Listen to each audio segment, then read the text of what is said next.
संसाराची अंगी अवघीच व्यसने आम्ही या कीर्तने शुद्ध झालो. आता हे सोहळे झाले त्रिभुवन विश्वम धुवन सांडिले. प्रस्तुत कीर्तन सेवे करता घेतला अभंग संत श्रेष्ठ संत शिरोमणी जगद्वंत जगद्गुरु तुकोबरायांचा 4 चरणाचा अभंग आहे. या अभंगामध्ये तुकोबराय काय सांगतात तर आम्ही काय झालो याचं चिंतन करतात, कशामुळं झालो याचं चिंतन करतात आणि काय अवस्था या अवस्थेचं स्वरूप चिंतन करत असताना हा अभंग घेतलेला आहे. अभंगाचं प्रयोजन हे आहे की गेली कित्येक 56 वर्ष झालं चालू असणारा पोद्दार परिवारांच्या द्वारा भगवद्गीता जयंती उत्सव 3 दिवसाचा हा उत्सव आहे आणि ह्या उत्सवामध्ये सेवा मला मिळाली आहे, माझं भाग्य आहे. आणि सेवेला हा अभंग घेण्याचं प्रयोजन सांगू शकतं की भगवद्गीता हे चिंतन ज्ञानोबारायांनी पूर्णरित्या चिंतन करत असताना शेवटी सांगितलं हे धर्मकीर्तन सिद्धी नेले येत माझेची उरले पायिकपण. कोणतं कीर्तन सांगितलं? धर्मकीर्तन. हे चिंतन जे आहे जे मांडलेलं आहे ज्ञानोबारायांनी हे कीर्तन म्हणजे कीर्ती वर्णन करणं गुणान कीर्तनाची रूपत आहे. स्वरूप कीर्तन असतं, गुणकीर्तन असतं, नामकीर्तन नामसंकीर्तन असतं नाही का. स्वरूप कीर्तन असतं, गुणकीर्तन असतं, नामसंकीर्तन असतं. मग या कीर्तनाची रूपता काय आहे तर कीर्तनाच्या स्वरूपामध्ये नाचू कीर्तनाचे रंगी ज्ञानदीप लावू जगी. जगाला ज्ञानाचं प्रतिपादन करणं आणि कीर्तनामध्ये भगवत चिंतनाच्या गुणानुवादानं नाचणं. भगवंताचे चिंतन त्या गाणं आहे. आणि ब्रह्मज्ञान जर कीर्तनामध्ये असं होतं म्हणतात की ब्रह्मीभूत काया होतसे कीर्तनी. आणि भगवद्गीता ही ब्रह्मज्ञानाचं चिंतन सांगणारी आहे. भगवद्गीतेमध्ये जे चिंतन आहे ते काय आहे? भगवद्गीता ही कोणत्या रूपात नाही, हे अध्यात्मशास्त्री ही अंतरंगोची अधिकारी आहे. अध्यात्मशास्त्र आहे आणि या अध्यात्मशास्त्राचं चिंतनामध्ये परमार्थिक चिंतनाचा भाव आहे, ब्रह्मज्ञानाचा बोध आहे. आणि त्यामुळं कीर्तनाच्या माध्यमातून ब्रह्मज्ञान कसं होतं याचं चिंतन सांगताना ब्रह्मीभूत काया होतच आहे कीर्तनी. कीर्तनामध्ये कायाचं ब्रह्मरूप होते आणि त्यामुळं कीर्तनामुळं झालेली शुद्ध रूपतेचा भाव या ठिकाणी प्रतिपादित आहे. संसाराची अंगी अवघीच व्यसने.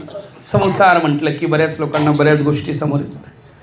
आम्ही जो प्रपंच करतो त्याचं नाव संसार पण म्हणतात की नाही. प्रपंच त्यातलं कसं काय पोराचा संसार कसा चालू आहे सहज म्हणतात लोक. संसार म्हणजे प्रपंच, संसार म्हणजे गृहस्थी जीवन असा भाव घेतो. संसार शब्दाचा दुसरा अर्थ शास्त्रांमध्ये चिंतनीय आहे की सर्व विश्व व्यापक संसार. अपार संसार नाही का. अपार संसारे समुद्रमध्ये संमंजतो मे शरणं किमस्ति गुरो कृपाल कृपयावदीत विश्वेद पादांबुजदीर्घनौका. संपूर्ण विश्वसृष्टी नाही का याचंही नाव आपण संसार या शब्दामध्ये येतं. तिसरं संसार शब्दाची रूपता सांगतात आद्य जगद्गुरु शंकराचार्य. पुनरपि जननम पुनरपि मरणम पुनरपि जननी जठरे शयनम ये संसारे खलु दुस्तारे कृपया पारे पाहि मुरारे भज गोविंदम. आणि चौथा संसाराचं रूप असं आहे की जवरी नाही निरसला देहे तवरी अवघे संसारी. देह निरसनाच्या अवस्थेचा भाव म्हणजे देहावर अहमपणा करून आपण बसलो आहे आणि देहावरती अहमपणा करायला आत्मस्वरूपाचं अज्ञान आहे. आणि त्या अज्ञानाची निवर्तनता झाल्यानंतर देहावरचं अहमपणात्व ममत्व अहमपणत्व जेव्हा बाजूला जातं आणि स्वरूपाचं ज्ञान होतं त्यावेळी स्वरूपाच्या ज्ञानामध्येच काय झालं त्यातनं निवृत्तीचा भाव केला. जवरी नाही निरसला देहे. मग देह म्हणजे स्थूल शरीर, सूक्ष्म शरीर, कारण शरीर या भावातनं जरी घेतलं नाही का तर देहावस्थेमधला भाव जोपर्यंत धारण करून आहे तोपर्यंत संसारत्वाचा भाव. आणि देहावस्थेतनं बाजूला जाणं देह नोहे मिहे सरे उरलावरे विठ्ठल. देहावरचा अहमपणा आणि ममत्वता जरासं दूर करणं याला ज्ञानदृष्टी येणं हेही रूपता आहे या ज्ञानाची बरं का. म्हणजे काय झालं संसाराची अंगी अवघीच. संसाराच्या अंगात काही व्यसन आहेत म्हटले. जोपर्यंत देहात तादात्म्य आहे तोपर्यंत व्यसन नाही का. व्यसन म्हणजे काय त्यामध्ये स्थित राहणं, त्यातनं बाजूला न जाणं नाही का. असणे आणि विशिष्टेन असणे इति व्यसन नाही का. विशिष्ट रूपामध्ये त्याची संगती लागणं म्हणजे व्यसन बरं का. विशिष्ट स्वरूपामध्ये त्याच्यावरती ममत्व जडणं म्हणजे व्यसन. आणि देहाच्या बाबतीतला भाव केला, या संसार जीवनातला भाव केला, तर देहावर अहमपणा करूनच अर्जुनाचा भाव सांगितला की देहालाच या अर्जुन काय म्हणत होते, स्वदेहा नाम अर्जुनो परदेहानाम स्वजनो संग्रामानाम मलिनो पापाचारो. स्वतःच्या देहाला अर्जुन म्हणत होते आणि परदेहाला स्वजन म्हणत होते. आणि संग्राम केला तर पाप लागेल म्हणतात, नाही का. स्वतःच्या देहाला अर्जुन म्हणत होते आणि तोपर्यंत परजनांच्या बरोबर आपण युद्ध केलं तर ते स्वजन आहे. स्वजनांना कसं मारायचं, स्वजनम ही कथमहत्वा सुखिनस्याम माधव. स्वतःच्याच लोकांना मारून कसं सुखी व्हायचं असे अर्जुनांचं चिंतन आहे. त्यामुळे अर्जुनांना तत्त्वज्ञानाचा बोध देण्याकरता भगवंतांनी दुसऱ्या अध्यायामध्ये सांख्यचिंतन सांगितलं. सांख्यचिंतन सांगत असताना काय सांगितलं सुरुवातीला महाराज, अर्जुनाला सांगितलं बाबा ज्याचा शोक करायला पाहिजे त्याचा शोक करत नाही, ज्याचा करू नये त्याचा करायला लागला. असोचानन व शोचस्वम प्रज्ञावादम शुभाससे गदासून गदासुषणाण शोचंती पंडित. मग काय, हे देहामध्ये परिवर्तन असतं, देहामध्ये बदल असतो. देही न स्मृता देहे कौमार यवनम जरा तथा देहांतर प्राप्ती धीरस्तत्र नमयती. या देहामध्ये परिवर्तन होतं. अस्ति आहे, जायते आहे, वर्धते आहे, विप्रणमती आहे, अपक्ष्यते, म्रियते आहे. स्वभावतः आहे या शरीराचा काय आहे, भाव संपणार आहे, नाशवान आहे शरीर. पण यामध्ये असणारा जो देही आहे तो मात्र शाश्वत आहे, नाही का. यातला देही जो आहे तो नित्य आहे, पहिला आहे, आता आहे, पुढेही असणार. हे गीतेचं चिंतन आहे महाराज. गीताकार सांगतात की देहामधलं जे आत्मतत्व आहे त्याच्यामध्ये कधीही परिवर्तन होत नाही. नैनम छिंदन्ति शस्त्राणी नैनम दहति पावक न चैनम क्लेदयन्त्यापो न शोषयति मारुतः, नाही का. अशा स्वरूपाचं जे चिंतन आहे या देहाच्या बाबतीतलं जाणार, नाही का, देहाच्या बाबतीतलं बदलणार जे चिंतन सांगितलं. कौमारम यवनम जरा असलं, नाही का, कौमारत्व यौवनत्व जरात्व शरीरामध्ये परिवर्तन होतं. पण जे बदलत नाही ते जे आत्मस्वरूप आहे ते आपलं स्वरूप आहे, या भावामध्ये जायचं, नाही का. कोणत्या भावामध्ये बघायचं आहे, सुखदुःख समे कृत्वा लाभालाभो जया जयो ततो युद्धा युजस्व नैवम पाप पुमापससी. सुखदुःखाला समान मानून युद्धामध्ये रथ हो, हे भगवंतांनी अर्जुनाला केलेला उपदेश आहे. म्हणजे आत्मतत्वाचा बोध केला. असत्वापादक आवरणाची निवृत्ती म्हणजे आत्मतत्वाचा बोध. आहेपणा, तू संपणारा नाहीस, तू आहेस, नेहमी आहेस, नित्य आहेस. तू नाहीस, पहिलं नव्हतास असं नाही, राजे नव्हते असं नाही, मी नव्हतो असं नाही. तू आत्ता आहेस, हे राजे आहेत, मी आहे, तूही पुढं असणार, राजेही असणार, मीही असणार. नत्वेवाहम जातुनासम नत्वम नाही मे जनाधिपा चेवम न भविष्याम सर्वे वयमतः परम. त्यामुळं तू दुःखित का होतोय, शोक का करतोयस, असं प्रण आहे भगवंताचं बोलणं आहे. कारण अर्जुन देहत्व भावामध्ये जोपर्यंत आहे तोपर्यंत दुःखाचा भाव आहे. जेव्हा देहत्व भावातनं विवेकाचा बोध करून द्यायचा आहे, देह नो हे मी हे सरे, नाही का. देह हे काळाचे धन कुबीराचे, ते मनुष्याचे काय आहे काय आहे, ते मनुष्याचे काय आहे काय आहे, ते मनुष्याचे काय आहे काय आहे, ते मनुष्याचे काय आहे काय आहे.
देह हे काळाचे, देह परिवर्तनशील आहे, देह बदलणार आहे, देह हे काळाचं आहे, नाही का.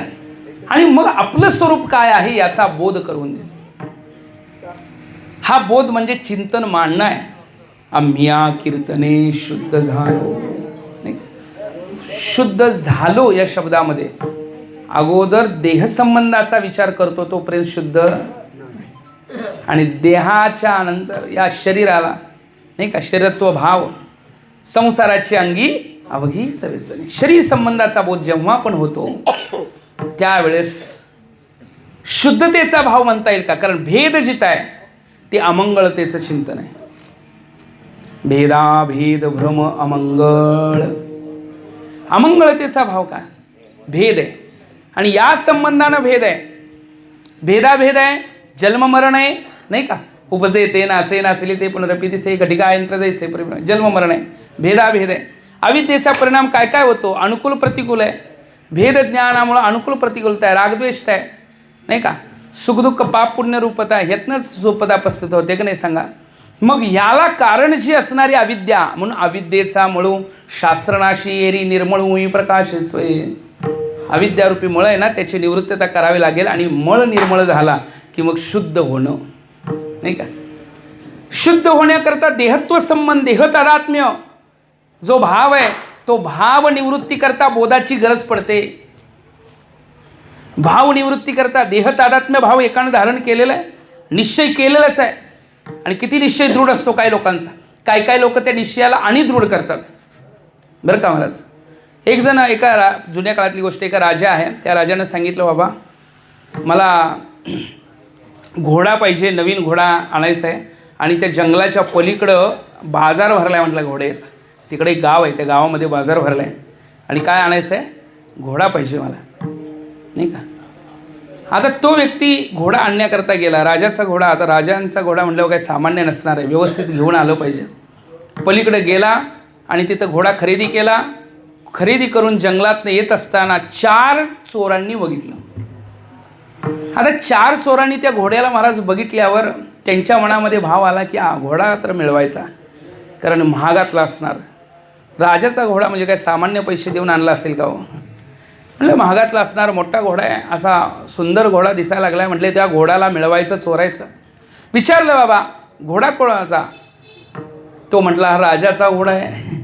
तर राजाचा घोडा म्हटल्यावर निम्मी गार झाली, कारण राजाचा घोडा चोरून न्यायचं म्हणजे एवढं सोपं आहे का म्हटले. हां पण नाही म्हटले, घोडा न्यायचाच, काही करायचं पण घोडा चोरायचाच. म्हटले उपाय करू. ह्या जंगलामध्ये मार्ग अनेक आहेत म्हटले. चौकात आपण वेश बदलून थांबू. आणि चौकात वेश बदलून थांबले. हा घोडा घेऊन निघालाय. पहिल्या चौकात गेल्यानंतर एक जण भेटला. म्हटला हे गाढव कुठनं आणलेस. काय म्हटला, हे गाढव कुठनं आणलेस. आता त्यानं मागं वळून बघितलं घोडा आहे, ह्याला गाढव कुठले, हे खुळा असेल म्हटलं, म्हणून जंगलात फिरते. हे खुळ असणार आहे, ह्याला काय गाढवातला आणि घोड्यातला फरक कळत नाही का. आणि ते खुळा असेल म्हणून त्याच्यावर जास्त लक्ष दिलं नाही, पुढं गेला. आता पुढल्या चौकात पण वेश बदलून दुसरा तयारच होता. तो म्हटला बाबा अरे एवढं हे गाढव दिसतंय चांगलं आणि जंगलामध्ये आणलंस तर कोणी वाघ हत्ती बाकी जे हिंस्र प्राणी आहेत खाऊन टाकतील, ह्याला इकडं कशाला आणलं नाही. त्यानं पुन्हा जरासा विचार चालू केला, ह्यो म्हणतो हे खरं आहे का खोटं आहे. कारण पहिल्यानं पण गाढव सांगितलंय, दुसऱ्याच्या अवस्थेपर्यंत गेल्यावर जरा विचाराची जरा ताकद वाढवली, विचारशक्ती वाढवली. खरंच घोडा आहे का गाढव आहे. लक्षात आलं घोडाच आहे, कारण राजा पुढं न्यायचा आहे घोडा नाही का. राजा पुढं न्यायचं आहे. राजानं जर घोड्याचं गाढव जर नेलं तर काय होईल नाही का. पुढल्या चौकात गेल्यावर त्यानंही वेगळं सांगितलं. म्हणले गाढवाला इकडे कशाला आणलेस बाबा नाही का. असं करता करता शेवटच्यापर्यंत जाऊस तर याचा पक्का निश्चय झाला, मी आणलंय ते गाढवच आहे. म्हटलं हे जर गाढव राजासमोर नेलं तर राजा मला फासावरच देणार. याच्यापेक्षा तिथंच सोडून पळून गेला. मिळाला कुणाला घोडा. होता घोडाच पण सिद्ध काय करून टाकलं गाढव. मिळालं कुणाला याचा अर्थच एवढा आहे, द्वैत प्रतिती देणाऱ्यांची संख्या काही कमी नाही, द्वैताची भावता वाढवणाऱ्यांची संख्या कमी नाही, पण जाणायचं आहे मात्र आत्मतत्व. विठ्ठल विठ्ठल.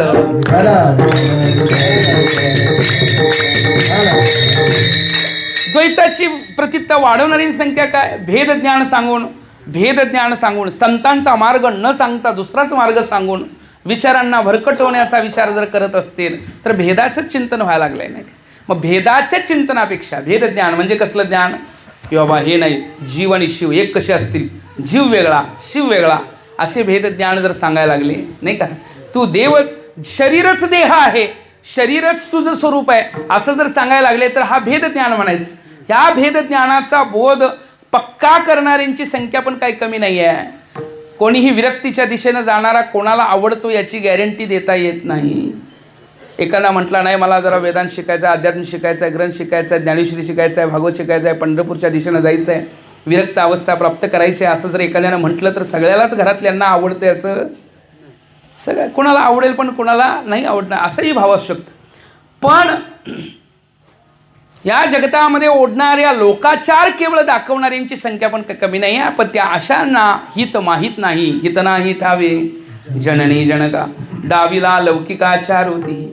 विषय काय सांगायचा? भेदाभेद भ्रम अमंगळ अमंगळत्व भाव जिथनं निवृत्त करून विरक्त भावाच्यातली प्रवृत्तता होण्याकरता बोध करावा लागतो. काय बोध करावा लागतो नाही का? एक हरी आत्मा जीव शिव सोमा आवाया तू दुर्गमान घाली मन न घाली मन वाया तू दुर्गमान घाली मन न घाली मन आवाया तू दुर्गमान वाया तू एक हरी आत्मा जीव शिव सम एक हरी आत्मा जीव शिव सम एक हरी आत्मा जीव शिव एक हरी आत्मा जीव शिव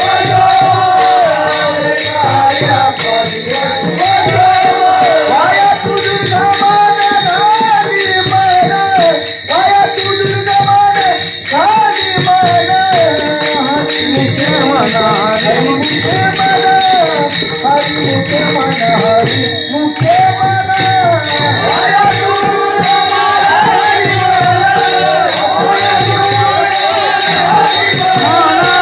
हरी मुखे म्हणा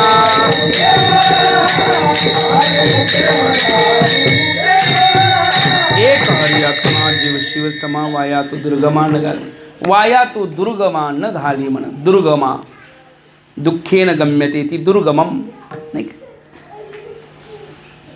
मग काय बोध केला जातो की हरी आत्मतत्वाच्या प्रचितीचा आणि त्या स्वरूपाच्या दिशेनं प्रवासाचा. मग त्या पंढरीच्या दिशेनं प्रवासाचा असेल तर तोही परमात्म्याचा मार्ग आहे नाही का? तो चिंतनाचा मार्ग आहे आणि त्यामुळं बोध केला जातो त्याला पाहण्याचा, त्याला बघण्याचा, त्याला त्याच्या दिशेनं प्रवासित होण्याचा. आणि मग काय होतं? ज्या संसारामध्ये अहमपणाचा भाव धारण करून बसलेलो होतो जीवत्व दशेनं, त्यातनं विवेकाचा बोध कळायला लागतो हळूहळू. असा तसा विवेक होत नाही लगेच. पहिलं काय असतो? मल असतो, नंतर विक्षेप असतो आणि मल विक्षेप निवृत्त झाल्याशिवाय पुढला प्रवास कसा चालू होईल आपला? मल दोष आहे, निश्चित कर्माच्या अभिलाषा आहे ना, मनाची चंचलता हे निवृत्त झाल्याशिवाय या दिशेचा मार्ग भेटत नाही. आणि मग अशा अवस्थेतनं इकडं येऊन काय झालं? चंचलता संपली नाही का? आता कोटे धावे मन तुमचे चरण देखले. मनातल्या बाकीच्या अभिलाषा संपल्या. तुका म्हणे हरी काही उरो नेदी उरी. आणि त्याचा बोध झाल्यामुळं त्याच्या बोधानं विवेकाचा भाव आहे की आत्मतृत्वता स्वरूपतेचा विवेकाचा भाव तयार झाला की काय शाश्वत आहे, काय नाशवंत आहे नाही का? काय खरं आहे, काय खोटं आहे याचा विवेक व्हावा लागतो, विचार करावा लागतो. सत्य काय, असत्य काय, चांगलं काय, वाईट काय याचाही बोध इथं दिला जातो. आम्ही या कीर्तने शुद्ध झाल विवेकाचा बोध दिला जातो नाही का? सारासार विचार करा उठाउटी नामधरा कंठी विठोबाचे. सार आसाराचा विचार करून त्या ठिकाणी बोध केला जातो. कोणता बोध आहे? कळवून घेण्याबद्दलचा. तुका म्हणे त्यांचे कळले आम्हा वर्म जे जे कर्म धर्म नाशिवंत. ज्याच्यामध्ये परिवर्तनशीलता आहे त्याचं कर्मधर्म नाशिवंत स्वरूपत्व कळालं आणि कळाल्यानंतरचा हा बोध आहे, हा अनुभवाचा बोध आहे. पुढे गेल्यानंतर बोधाचा क्रम चालूच आहे. पहिलाही आहे अज्ञानातून नाही का अत्यंत मूढ अवस्थेच्या करताही बोध आहे. पुढे गेल्यानंतर जिज्ञासू करताही बोध आहे. त्याच्या पुढे गेल्यानंतर नाही का मुक्त दिशेच्या प्रवासामध्ये बोध आहेच का नाही सांगा? वैदिक बोध आहेच का नाही सांगा? शास्त्रबोध आहेच का नाही सांगा? बोध आहे, पण त्या वेळेस त्या मार्गातनं तो बोधाचा अनुभव घेत गेलो आणि मग आम्ह्या कीर्तने शुद्ध झालो. कीर्तनामधला जो भाव आला, कोणतं कीर्तन केलं की संसारामध्ये असणारा जो दोष होता, जो देहतादात्म्यानं प्राप्त झालेला दोष होता, भेदाभेदाचा निवृत्त झाला. तुका म्हणे भेदाभेद गेला वाद खंडोनी. का निवृत्त झाला? कारण बोध यथार्थ झाला. पहिला तो बोध घटवला गेला. असत्वापादकावरण निवृत्ती, पुन्हा आभाणापादकावरण निवृत्ती, परोक्ष ज्ञान अपरोक्ष ज्ञान, या अवस्थेतनं पुढं पुढं जाता जाता नाही का विवेक वैराग्य या धारणता करायला लागल्या. ह्या विवेक वैराग्य धारणता करून पुढं गेल्यानंतर श्रवण केलं नाही का. आणि ह्या श्रवणानं काय झालं? शुद्ध चोकाळलेले स्फटिक जैसे. काय झालं? चोखाळलं गेलं.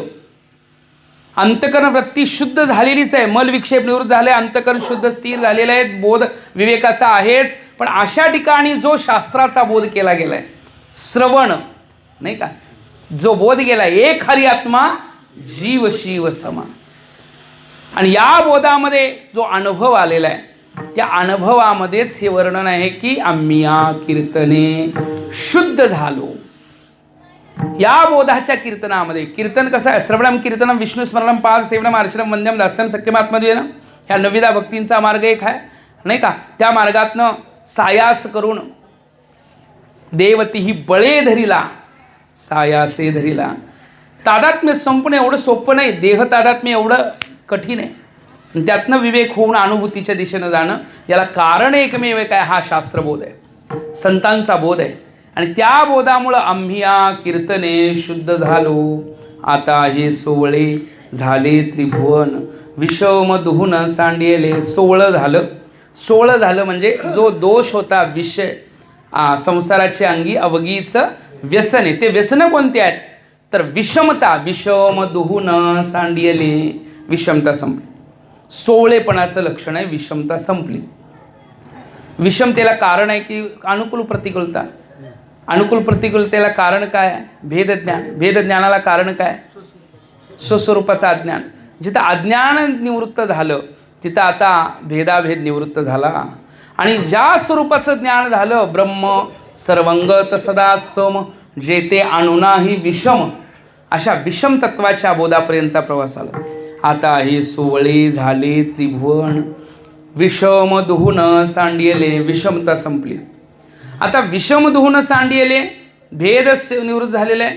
मग अशा अवस्थेमध्ये ज्या ठिकाणी आपल्याला स्थिर राहिलेलो आहोत, ती अवस्था कोणती आहे? तर ब्रह्मपुरी वास करणे अखंड. ब्रह्मपुरामध्ये राहणं. न देखी जे तोंड विटाळाचे. विटाळ काय? विटाळ तो परद्रव्य परणारी येतो निजवदोरी सोहळा. सोहळा झाला तोच विटाळापासून लांब आहे. परद्रव्य, परद्रव्याची अभिलाषा न करणं म्हणजे विटाळापासून लांब जाणं. न देखी जे तोंड विटाळाचे. ज्या अवस्थेमध्ये राहणं आहे, ते राहणं कशामुळे झालेलं आहे? आम्ही कीर्तने शुद्ध झालो. राहणं कसं राहायचं आहे? अखंड राहायचं. ब्रह्मपुरी वास करणे अखंड. अखंड म्हणजे न खंड. 3 प्रकारच्या खंडांची रूपता सांगितली जाते. एक देशकृत खंड असतो, एक कालकृत खंड असतो आणि एक वस्तुकृत खंड असतो नाही का. देशकृत कालकृत वस्तुकृत खंड रहित अवस्थेची प्राप्तता म्हणजे विशिष्ट देशामध्ये मी आहे, विशिष्ट देशात नाही आहे. विशिष्ट काळात मी आहे आणि विशिष्ट काळात मी नाही आहे. विशिष्ट वस्तूमध्ये मी आहे आणि विशिष्ट वस्तूमध्ये मी नाही. या खंडांनी रहित ज्या अवस्थेचा अनुभव आहे, ते ब्रह्मपुरीवास नाही का. विशिष्ट काळात मी आहे आणि विशिष्ट काळात मी नाही, हा भाव गेला का नाही? का गेला? कारण पहिला मी नव्हतो, आता मी आहे, पुढं मी नसणार, असं काय आहे का? पहिलाही होतो, आता येईन, पुढेही असणार. म्हणजे कालरहितता दूर झाली, वस्तुरहितता दूर झाली. काय? देहावर तादात्म्य होतो पर्यंत देहापर्यंतचा भाव होता, पण सर्वम खलु इदं ब्रह्म, विष्णुमय जग, वैष्णवांचा धर्म, भेदाभेद भ्रम अमंगळ, असा भाव झाला. व्यापकत्वानं विष्णू एवढा तदाकार भरलेला आहे, एवढा व्यापकत्वानं भरलेला आहे की त्याची व्याप्ती सांगताना म्हणले की विठ्ठल विस्तारला जरी सप्तहे पाताळे भरुणी विठ्ठल व्यापक त्रिभुवनी विठ्ठल मुनी मानसे, नाही का. विठ्ठल जळी स्थळी भरला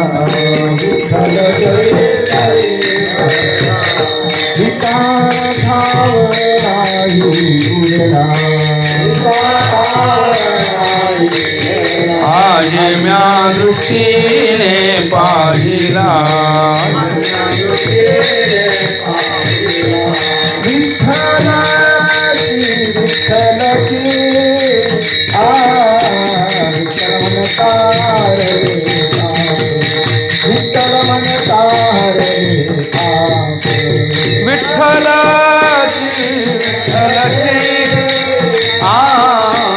विठ्ठल म्हणतात रे बाप, विठ्ठल म्हणतात रे बाप.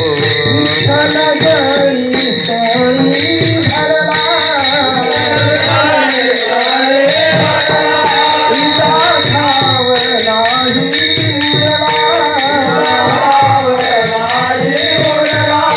अजिना दृष्टीने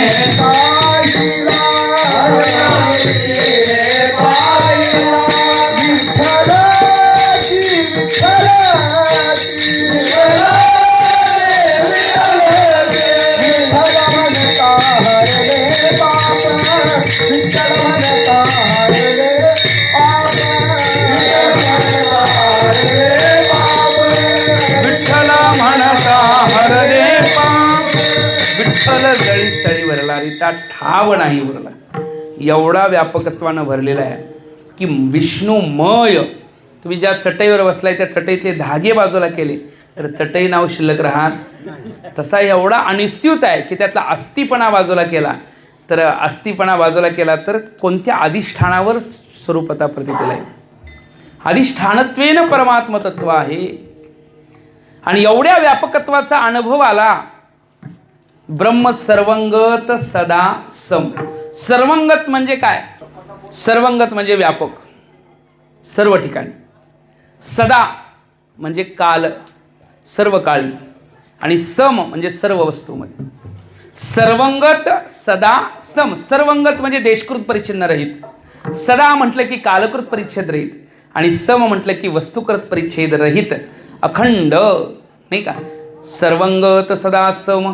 मग देशकृत कालकृत वस्तुकृत रहित आहेच तो. आणि एक एकलाची असोनी एकटा विश्वी विश्वाकार होऊनी आठेला. एक एकला आणि एकटा म्हणजे स्वगत भेदरहित, सजाती भेदरहित, विजाती भेद. अशा तत्वाचा बोध झाल्यानंतर भेदाभेद निघून जातात. तुका म्हणे भेदाभेद गेला वाद कंडोली. भेद अमंगळ वाटायला लागतात, नाही का. भेदाभेद भ्रम अमंगळ वाटायला लागतात. अशा अवस्थेतनं निवृत्तीचा भाव आहे. स्वरूपाच्या ठिकाणी हे द्वैत सिद्धच होत नाही. स्वरूपाचं ज्ञान झाल्यानंतर द्वैताची प्रतीतीच येत नाही. द्वैत निवृत्त होतं म्हणजे द्वैत गेलं असं म्हणायला पण राहत नाही आहे.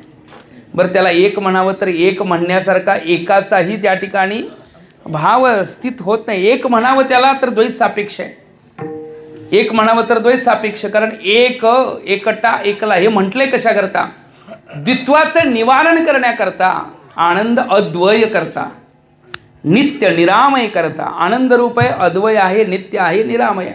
असं स्वरूप ज्याचं आहे ते तत्व नित्य आहे, विभू आहे. त्याचं सांगितलं अपरिच्छिन्न, अपरिच्छिन्न आणि भेदरहित. याच दोषातनं रहित अवस्थेची अनुभूती घ्यायला गेलो. याला कारण आहे की बोध. कोणता बोध आहे? ज्या बोधाचं चिंतन आम्ही कीर्तने शुद्ध झालो. कोणता बोध केलाय, नाही का? साधू बोध झाला नुरोनी,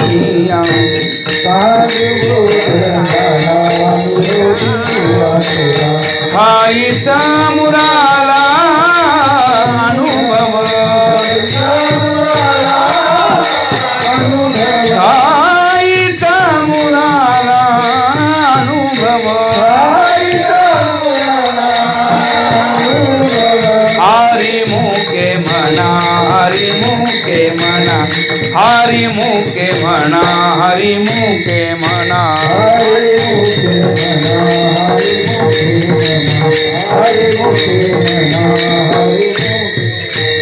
साधू बोध झाला निरोनी.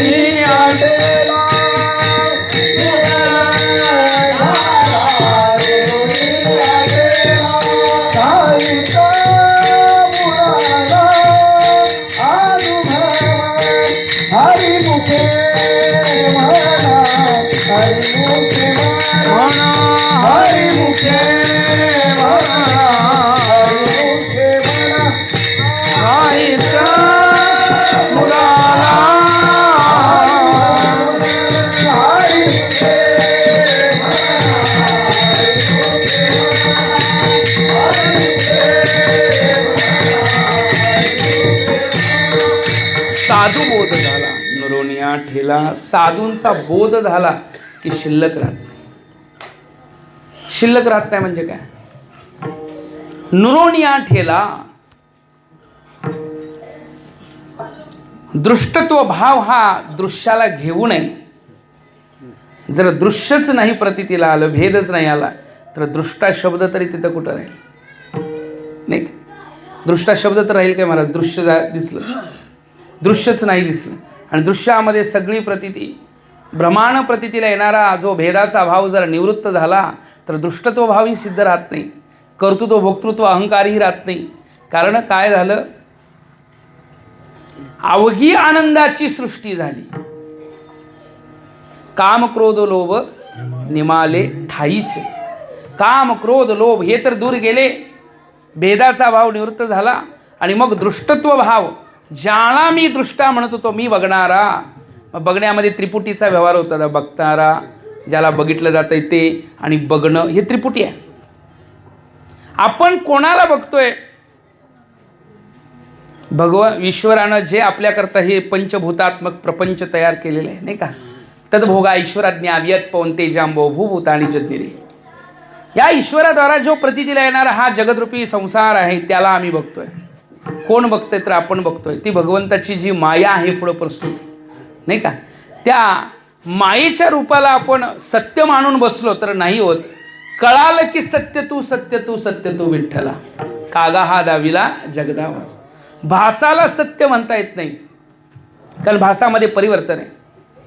जसं हा माईक आहे, याच्यामध्ये 5 गोष्टी आहेत: अस्ति भाती प्रिय नाम आणि रूप, सदचिद आनंद नाम आणि रूप. आहे की नाही सांगा? यात सद आहे, चिद आहे, आनंद आहे, नाम आहे आणि रूप आहे. तू म्हणाल हे जर दुःखाला कारण असेल तर आनंद कसा असेल, नाही का? पण तुम्हाला सांगा, त्याच्या त्यागण्यामध्ये सुद्धा आनंद असेल तर तो आनंदच आहे.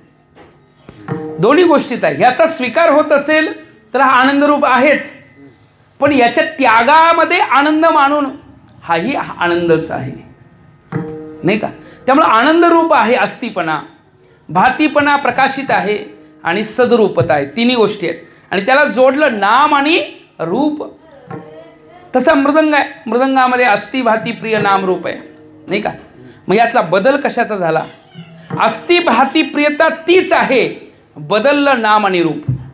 त्याचं नाम वेगळं, त्याचं रूप वेगळं, ह्याचं नाव वेगळं, ह्याचं रूप वेगळं, त्याचं नाव वेगळं, त्याचं रूप वेगळं. नाम रूपात परिवर्तन झालं. अस्ति भाती प्रियतेत फरक झाला काय? सदचिद आनंद रूपात फरक झाला काय? मग सदचिद आनंद रूपतेचा जेव्हा प्रतिमान भाव यथार्थ कळतो, तेव्हा नाम रूपात कितीही फरक झाला तरी काहीही वाटत, परिवर्तनता होत नाही. जसं की सोनं आहे, सोनं म्हणून कळालं तर त्याचे आता किती पण लेणी बनवा, काहीही फरक नाही आहे. सोन्याची काहीही बनवा, मग बांगडी बनवा, नथनी बनवा, रिंग बनवा, नाही का? हातातला ब्रेसलेट बनवा, काहीही बनवा, कळालं ते कशाचं आहे, कशाचं आहे ते, नाही का? मातीची कितीही भांडी बनवा, पण कळालं कशाचं आहे ते.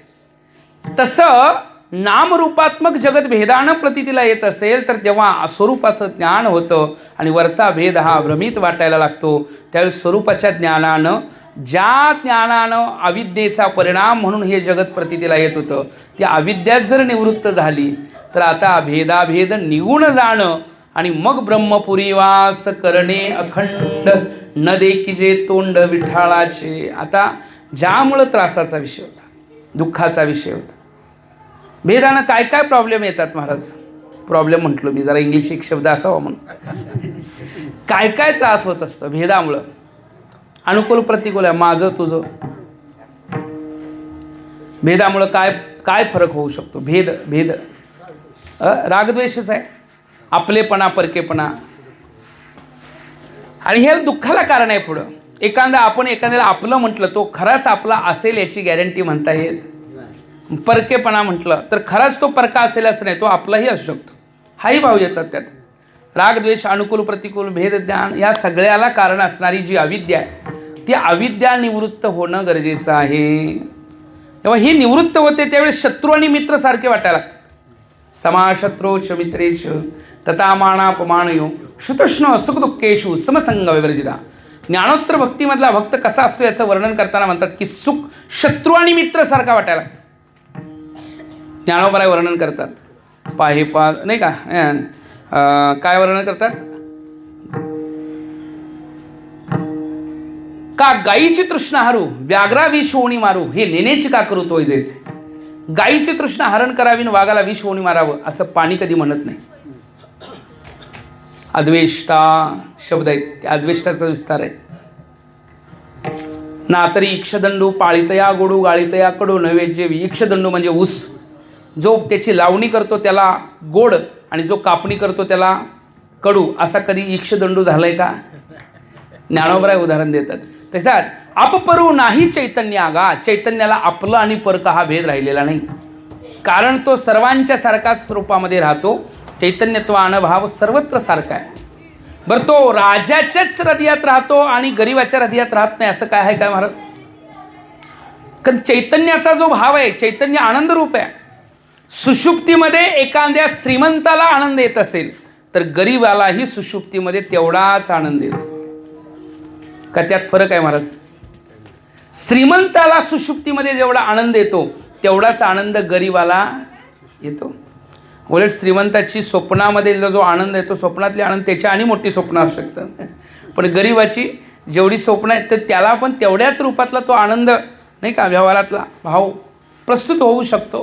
म्हणजे सुषुप्तीतला आनंद सगळा सारखा आहे. याला कारण आहे चैतन्य अधिष्ठानत्वेन प्रतिमान आहे. चैतन्याचं जे प्रकाशन तिथं होतं अविद्येनं, फक्त ज्ञात्र पूर्ण नाही, ज्ञात पूर्ण नाही बरं का, अविद्येनं प्रकाशित आहे. मग तुम्ही सांगा, अविद्येनं प्रकाशन जरी असलं तरी ज्यानं जाणलं त्या स्वरूपाच्या ठिकाणी ती संस्कारता स्थिर झालेली आहे, बुद्धी त्या ठिकाणी लीन झालेली आहे.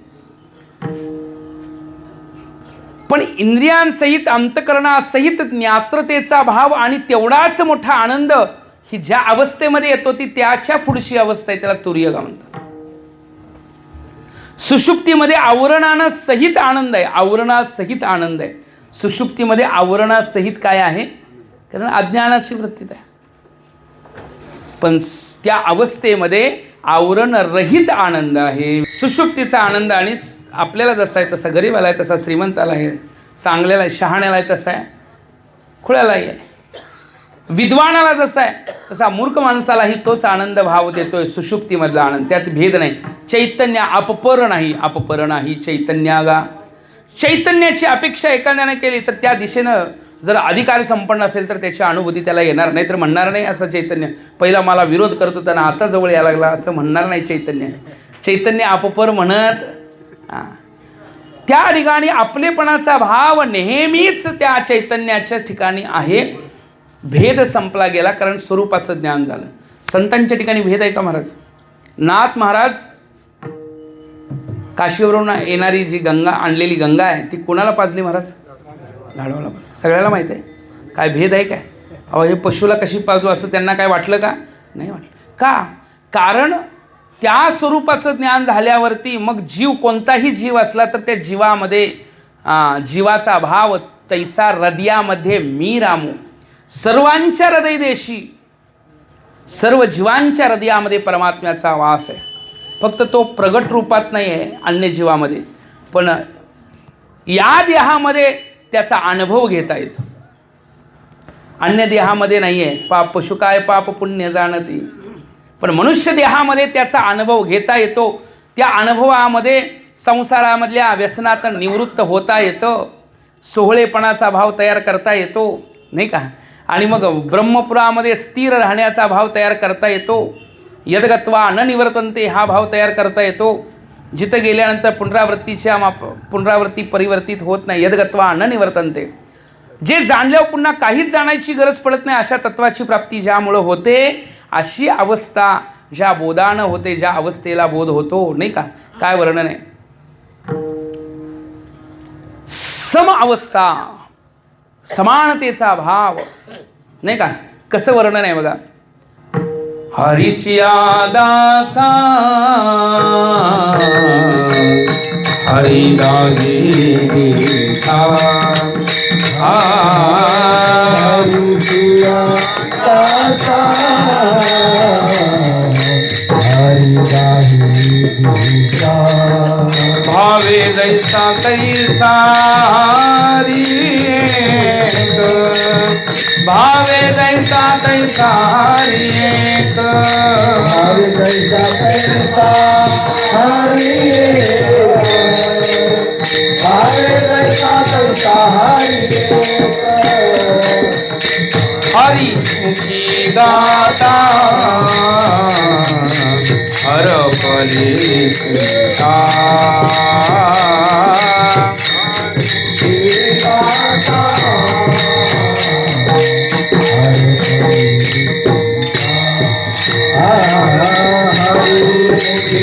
गाता हर फलिता, हरि मुखे गाता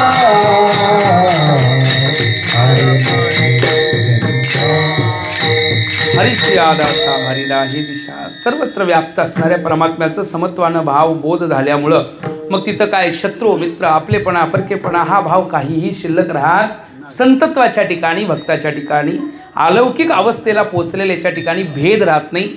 तो भेद संपणं म्हणजे संसाराची अंगी अवघीच व्यसने आम्ही कीर्तने शुद्ध झालो. भेदाभेदाचा भाव देहावर तादात्म्य असल्यामुळं होता, तो निवृत्त झाला.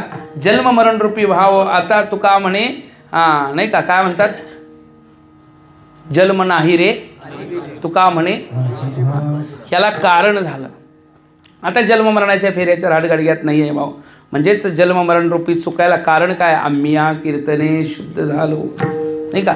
मग आता हे सोहळे झाले त्रिभुवन, सोहळेपणाचा भाव आला. सोहळा तो परद्रव्य परणार येतुरी जो जरी, सोहळा तो सोहळ्याचं वर्णन केले, नाही का. सोहळा तो झाला अंगीकार देवे केला, ज्याचा देवानं अंगीकार केला, सोहळेपणाचं लक्षण आहे.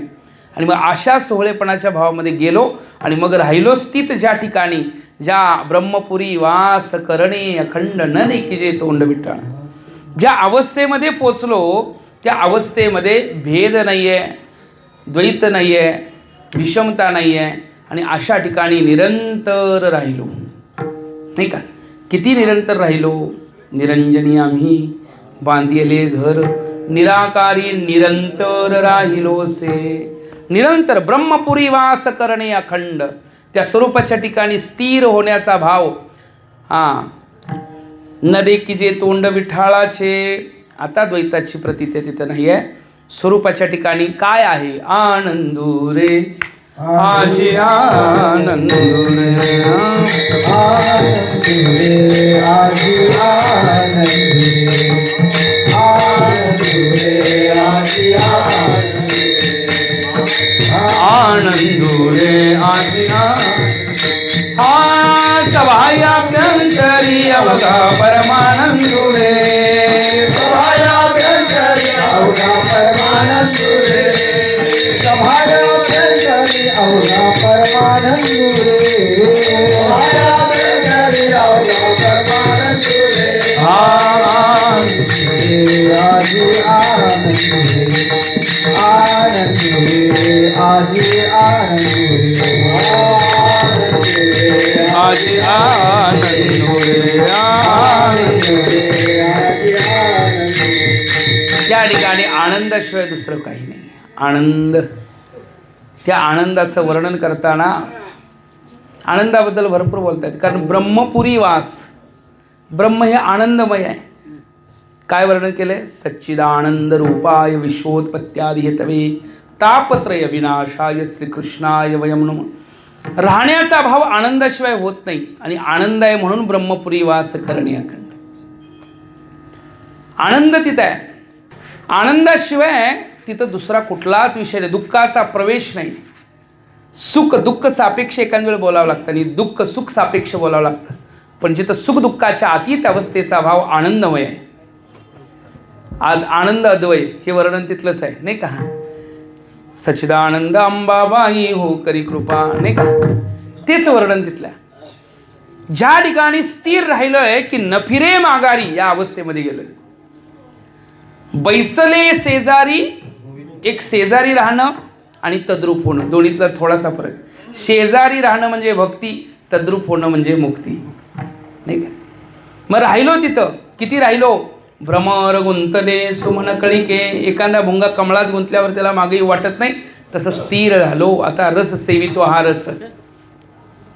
आता हा रस सेवायला लागलो आणि काय करायला लागलो, वाटितो आणि का जेव्हा जगत कल्याणाचा भाव येतो तेव्हा ज्ञानोत्तर भक्ती चालू होते. जगत कल्याणाचा भाव येतो तेव्हा प्रारब्ध अवस्था आहे.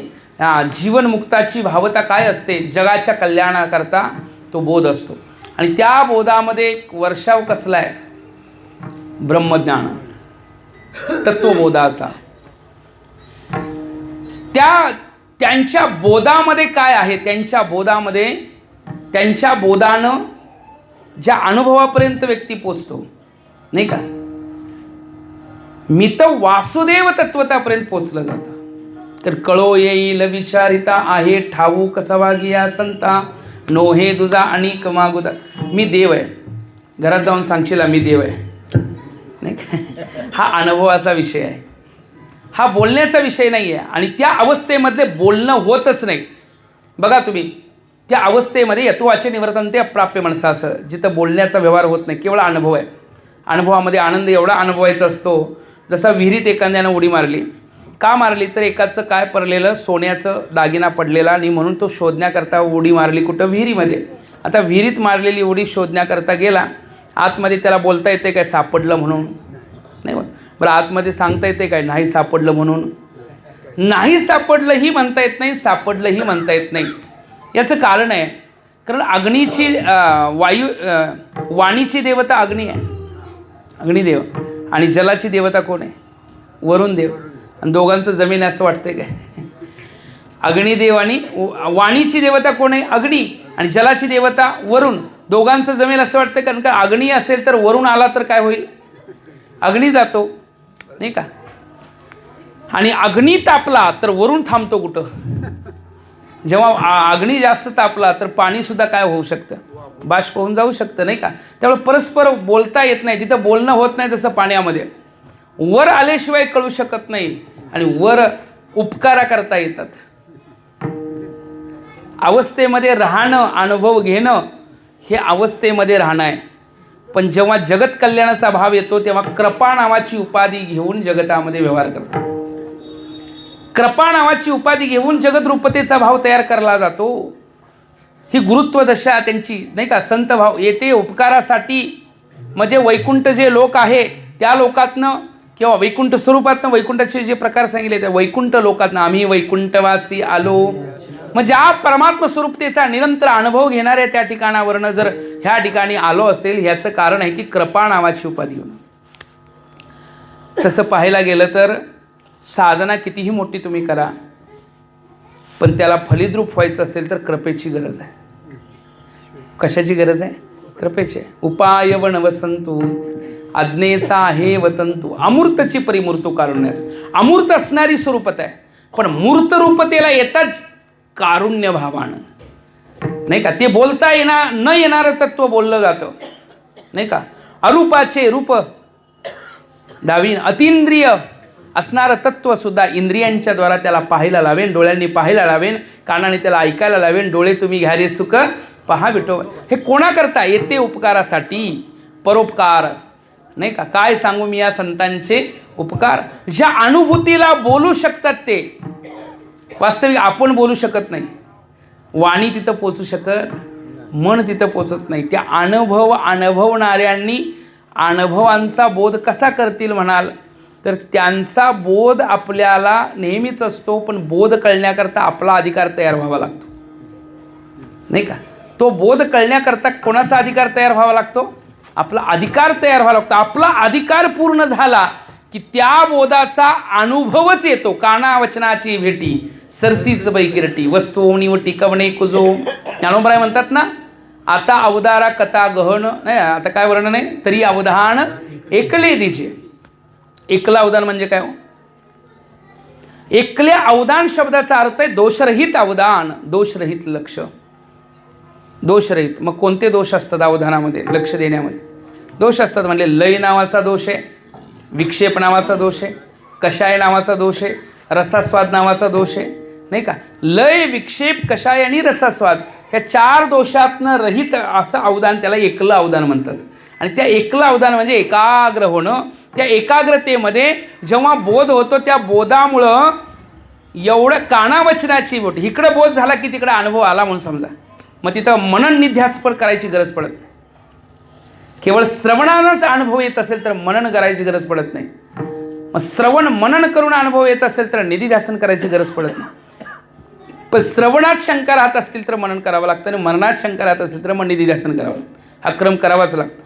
श्रवण हे प्रमाणाद्वारा दिलं जातं, शास्त्र प्रमाणाद्वारा. मननामध्ये युक्ती काम करते आणि निधिध्यासनामध्ये अनुभव काम करतो. श्रवण, मनन, निधिध्यासन नाही का, युक्तीप्रमाणाने अनुभवाचा भाव तयार होतो. आणि याच्याकरता श्रवण करावं. ते श्रवण कसं करा हे सांगतात आणि ते करणारे बोध कसा करतात हा भाव सांगितला. कसा बोध करत, सेवितो हा रस वाटितो. हे वाटण्याकरता आणि सेवन करण्याकरता कसं काय म्हटलं की येतो वाचे निवर्तन ते अप्राप्य मनसासह, अलौकिक आनंदाचा अनुभव व्यवहारामध्ये कसा देता येईल नाही का. जिथं शब्द पोचत नाही, वाणी पोचत नाही, मन पोचत नाही, शाब्दिकाचे काम, शब्द मन पोचत नाही, वाणी पोचत नाही, असे मन वाचा तिथं तुझे हे स्वरूप. पण एक काम करता येतं म्हणले, मनवनिया माप भक्ती केले.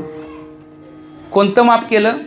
संत आपल्याला आपल्या योग्यतेनं रूप, अधिकारानं रूप त्या दिशेचा प्रवास करायला लावतात. अधिकार तैसा करूपदेश, साहे ओजे त्या सतेची द्यावे. मग भक्तीच्या माध्यमातून त्याचा प्रत्यक्ष अनुभव इथं अनुभवता येईल. या अनुभवाला अनुभवण्याकरता एक माप करता येतं. बाकी कोणतंही माप त्याला चालत. एकमेव एक भक्तीची या मापे मोजितो अनंता. भक्तीचं माप करता येतं आणि तिथं भावाचं आधिक्य असतं, भावबळे आकळे नाही का, भाव असतो. मग भक्तीचं माप द्वैतामधलं आहे काय म्हणजे द्वैतामधलं जरी वाटलं तर अद्वैतात राहून द्वैतातलं म्हणजे कल्पित भेदाचा भाव घेतला, स्वीकृत आहे.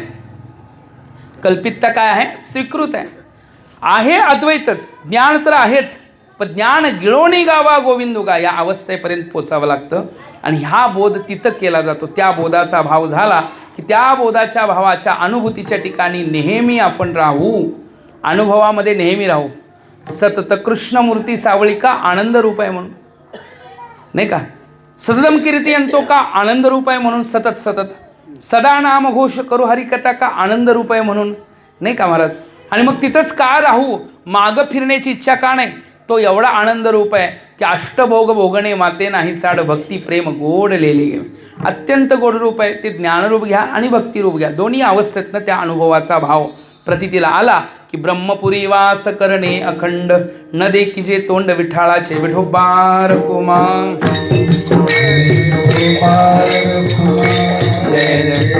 हो बार कुमाये, जय जय विठोबार कुमाये, हो बार कुमाये, जय जय विठोबार कुमाये, जय जय विठोबार कुमाये, जय जय विठोबार, जय जय विठोबार कुमाये, जय जय विठोबार कुमाये, विठोबार कुमाये.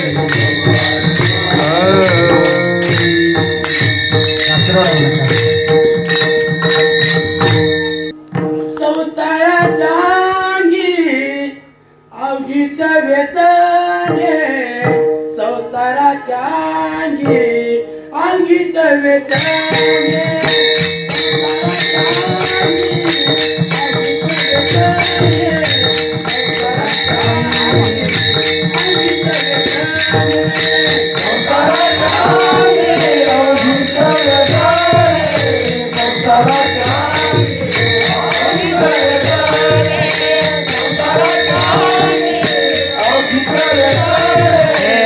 संसाराचे अंगी अवघीच व्यसने,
संसाराचे अंगी अवघीच व्यसने आम्ही या कीर्तने शुद्ध झालो.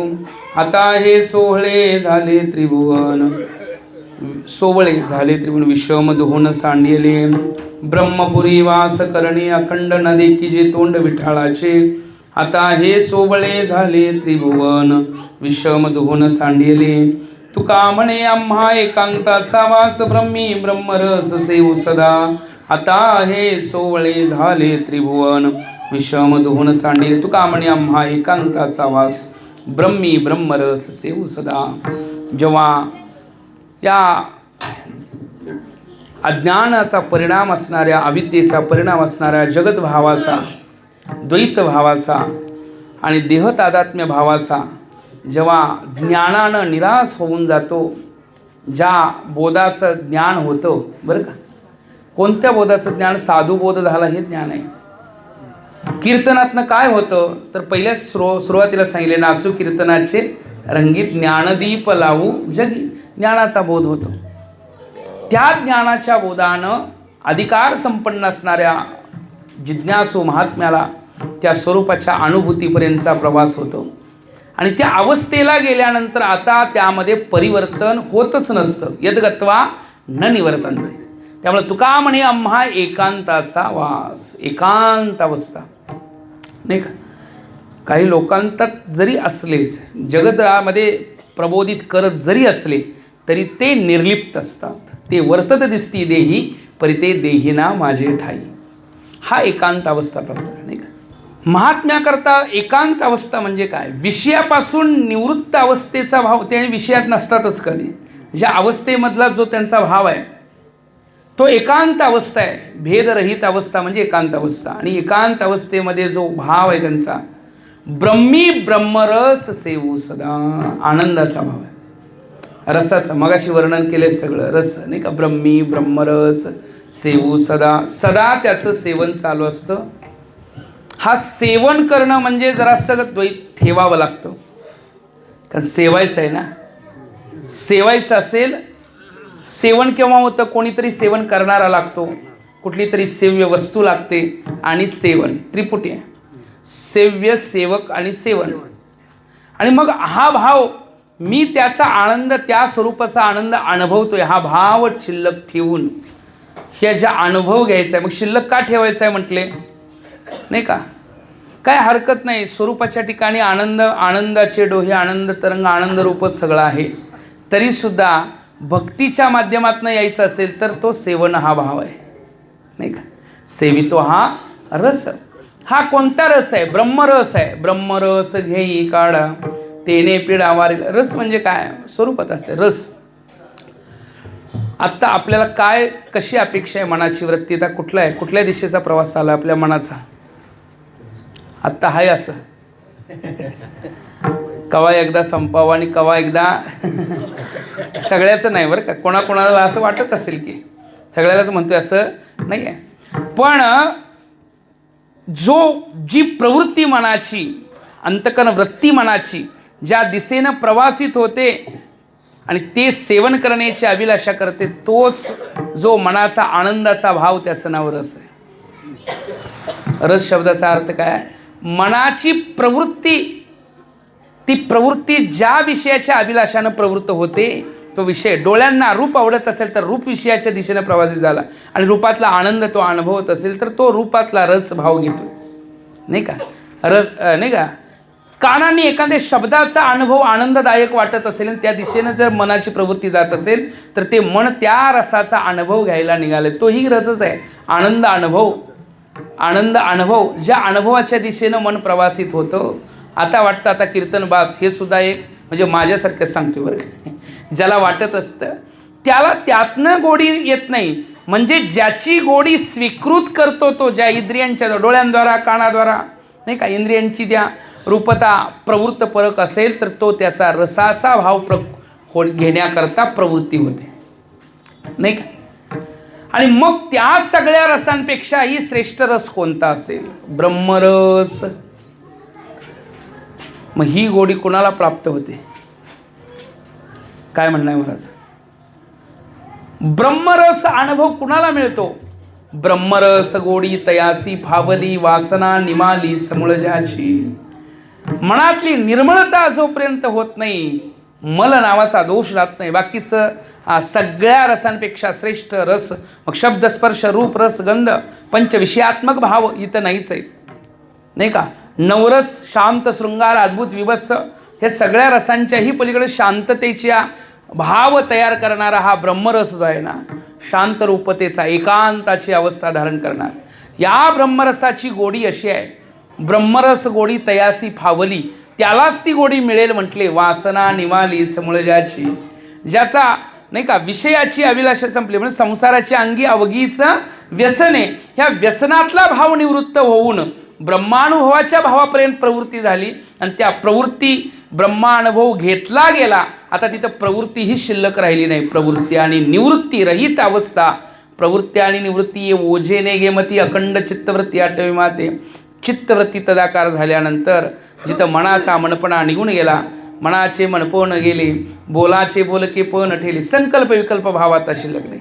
आता निश्चयात्मक वृत्ती तदाकार झालेली आहे आणि निश्चय भाव भी नाही का, संकल्प विकल्प भाव रहित, प्रवृत्ती निवृत्ती भाव रहित, नाही का, विषयांच्या प्रतीचा भाव रहित, जिथं केवळ एकमेव आनंदाचा अनुभव घेतला जातो. एकमेव अद्वितीयम ब्रह्म अशा स्वरूपाचा जेव्हा आनंदाचा अनुभव घेतला जातो, तो आनंद शब्दाद्वारा वर्णित करता येत न तत्र वागच्छती, नाही का, शब्दाद्वारा वर्णित करता येत नाही. त्या आनंदाचं स्वरूप वर्णन करताना तो एक भक्तीच्या द्वारा ब्रह्मानुभव आनंद घेतला जातो, त्याचंही वर्णन केलेलं आहे.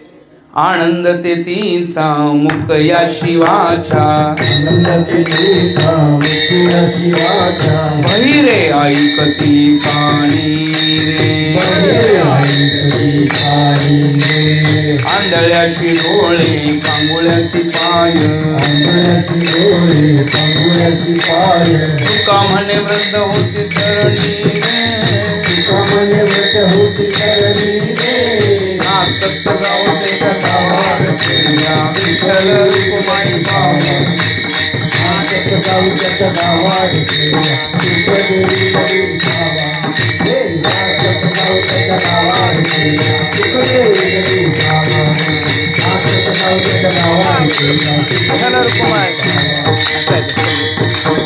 आनंद तेतीचा मुके या शिवाच्या, बहिरे ऐकती कानी रे. आनंद तिथल्या आनंदाला जोडाच नाही, नाही या आनंदाशी जोडा, सांगता गोष्टी लागती कोडा. आनंदाला जोडीच नाही, जोडाच देता येत नाही. आनंद नाही का, ज्या आनंदाचं वर्णन केलं जातं त्या आनंदाची रूपता अशी आहे, जाणीव अंतरात नाहीच, तुका म्हणे नये जाणीव अंतरा. मग काय अंतरात? अंतर्या थारा आनंदाचा आनंद रूपता, आनंदाचे डोही आनंद तरंग आनंद. मग तो आनंदाचा अनुभव कोण अनुभवतं? तर तोच महात्मा ज्या स्वरूपाचं ज्ञान करून घेतो, अज्ञानाची निवर्तनता करतो, भगवत चिंतनाच्या द्वारा करतो, नाही का. देवाला धरणं हा भाव तिथं येतो. देवतीही बळे धरिला सायासे धरिला, उपाधीचा नाश करून धरिला. उपाधिरहित अवस्थेतनं जाऊन संसाराची अंगी अवघीच व्यसने झाल्या निवृत्त करण्याकरता कीर्तनाद्वारा शुद्ध झालो, बोधाद्वारा शुद्ध झालो, चिंतनाद्वारा शुद्ध झालो, नामचिंतनाद्वारा शुद्ध झालो, नाही का महाराज. महामळे मन होते जे गांधले, शुद्ध चोकाळिले स्फटिक जैसे. कारण त्याचा अनुभव आला, नाही का. त्या अनुभवानं अनुभूत असणारा जो महात्मा आहे, जो भक्त आहे, त्या भक्ताला त्या आनंदाच्या द्वारा अनुभव घेता येतो आणि जगालाही सांगता येतो. जगालाही तो सांगता येतो, फक्त स्वीकृत द्वैत देव धारण करून, जगाचा उपकारता धारण करून, जगाला वर उपकार करण्याकरता. आणि म्हणून त्या आनंदाच्या ठिकाणी एकांत ठिकाणी आम्ही राहिलो, स्थिर झालो. तुका म्हणे आम्हा एकांताचा वास, ब्रह्मी ब्रह्मरस सेवू सदा. ज्ञानेश्वर माऊली ज्ञानराज ज्ञानेश्वर माऊली ज्ञानराज माऊली महाराज ज्ञानेश्वर माऊली ज्ञानराज माऊली.